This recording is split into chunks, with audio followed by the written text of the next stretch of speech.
Último jueves de mes, el abogado responde en Onda Cero desde el corazón de la Mancha y en esta ocasión vamos a hablar, cómo no, de las cláusulas suelo y en concreto de lo que supone la reciente sentencia del Tribunal de Justicia de la Unión Europea que ha llevado al Gobierno a aprobar el pasado viernes el Real Decreto por el que se articula un mecanismo extrajudicial para que los afectados puedan alcanzar acuerdos con los bancos respecto a las mismas.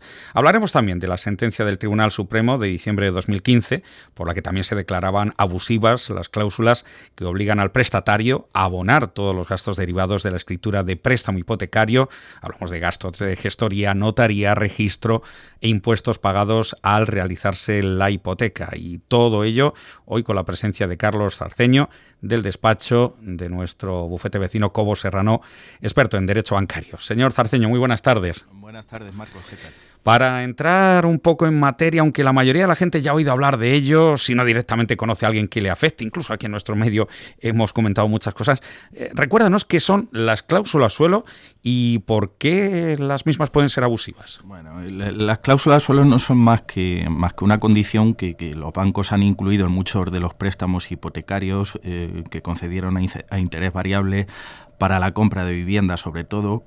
Con ello, pues lo que hacen es impedir que la gente se pueda beneficiar de la bajada del Euribor y en consecuencia, pues lo que han hecho ha sido que les han cobrado más de lo que deberían. Es decir, si por ejemplo se fija una cláusula suelo en el 3, el particular siempre va a pagar como mínimo pues ese tipo de interés, aunque el valor del Euribor o del índice de referencia que se aplique no alcance ese tipo. Y nuestro Tribunal Supremo, en sentencia de 9 de mayo del 2013, siguiendo directivas europeas, pues estableció que estas cláusulas pueden ser abusivas y por tanto nulas cuando no cumplen los requisitos de especial transparencia exigible a los contratos celebrados con los consumidores.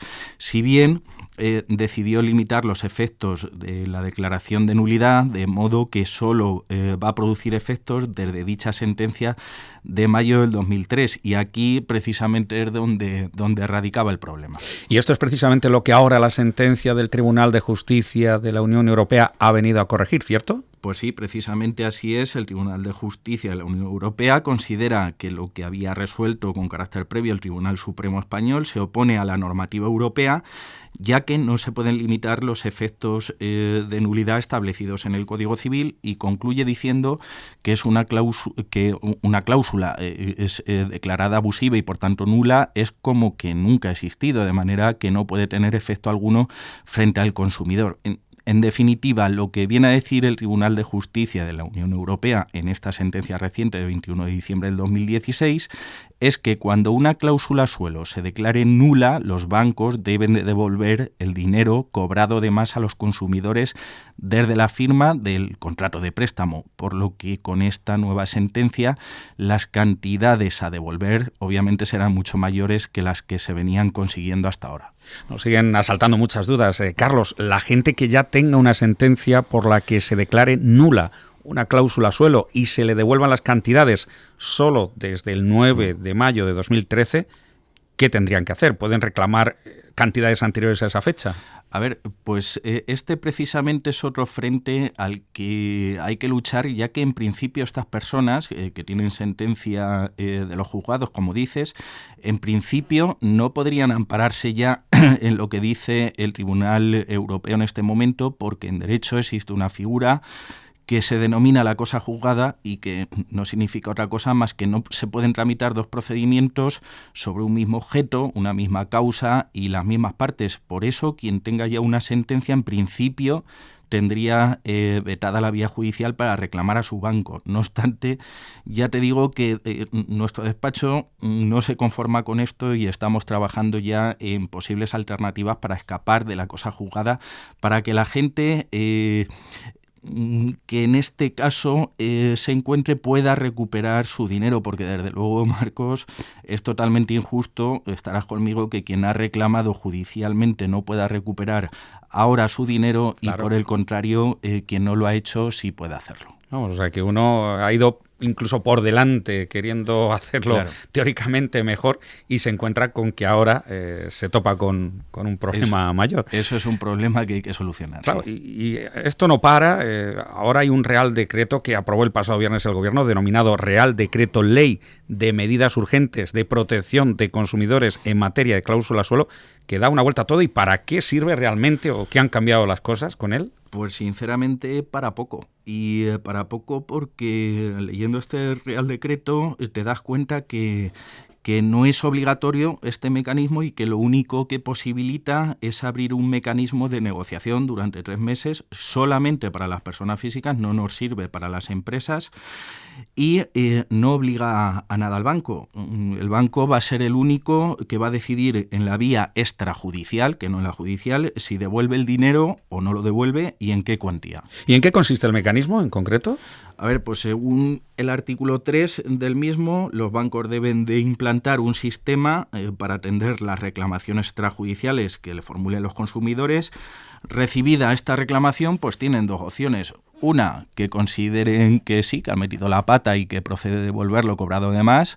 En este caso deberán de efectuar un cálculo de la cantidad que entienden que deben de devolver y remitir una comunicación al consumidor explicando dicho cálculo junto a una propuesta de acuerdo. Ahí el consumidor puede aceptarla o no.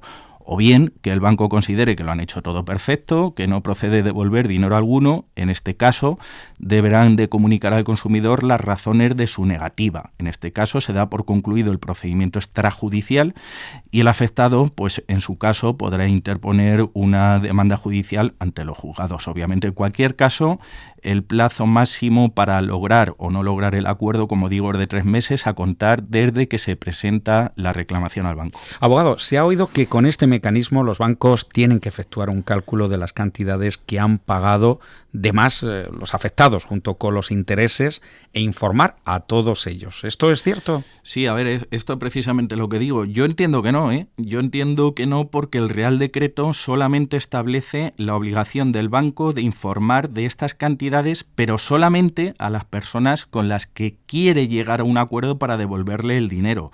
Pero los casos en los que el banco rechace la reclamación, como digo, al cliente, entendiendo, en este caso, yo por lo menos lo entiendo así de la lectura del Real Decreto, que si rechaza su petición no está obligado a informarles de importe alguno, sino que simplemente le basta con rechazar la petición o simplemente no contestar, que también lo puede hacer. En cualquier caso, veremos en los próximos días cómo van contestando los bancos a las reclamaciones de la gente. ¿Y es obligatorio para los afectados realizar la reclamación? En ningún caso.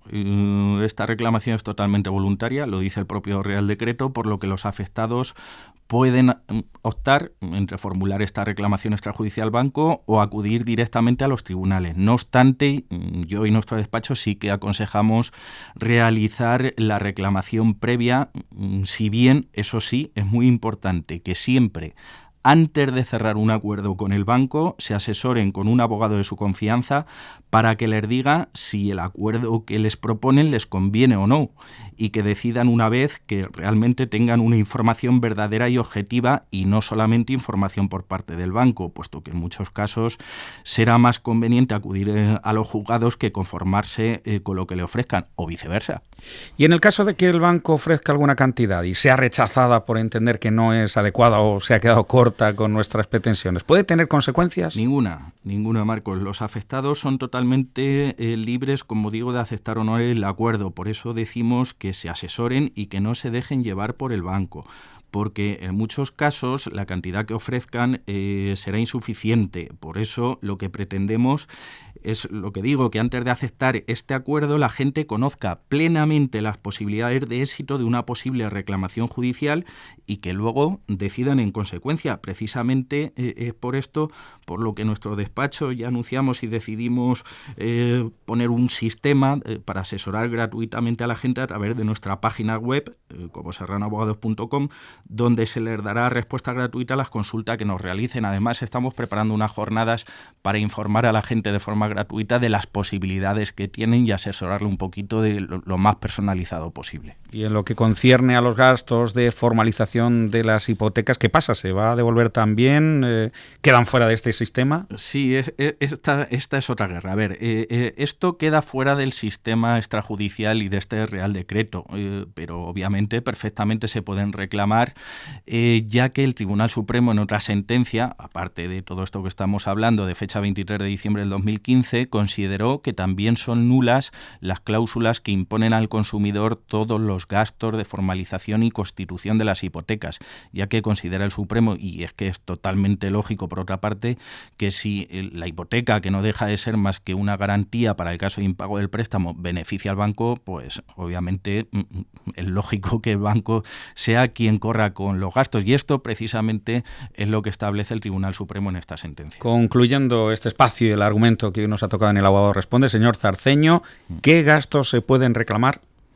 Los gastos que se pueden reclamar, como dice el Supremo, son los gastos de gestoría, de notaría, de registro y el impuesto de actos jurídicos documentados relativos a la hipoteca, que no al préstamo, sino los relativos a la hipoteca. Cuando haces un préstamo con garantía hipotecaria, tienes que pagar por el préstamo y por la hipoteca. Pues bien, solamente por la constitución de la hipoteca. No obstante, eso sí, nosotros advertimos a la gente que no se llame a error, porque si bien acuerda en este sentido el Supremo, no siempre están dando la razón respecto del impuesto de transmisión patrimonial y actos jurídicos documentados, porque hay un artículo 68 del reglamento de este impuesto que atribuye la condición de sujeto pasivo de este impuesto al prestatario, y por ello algunos jueces y tribunales, en contraposición a lo que dice el Supremo, están resolviendo que no procede devolver la totalidad de los gastos, es decir, dejan fuera el impuesto.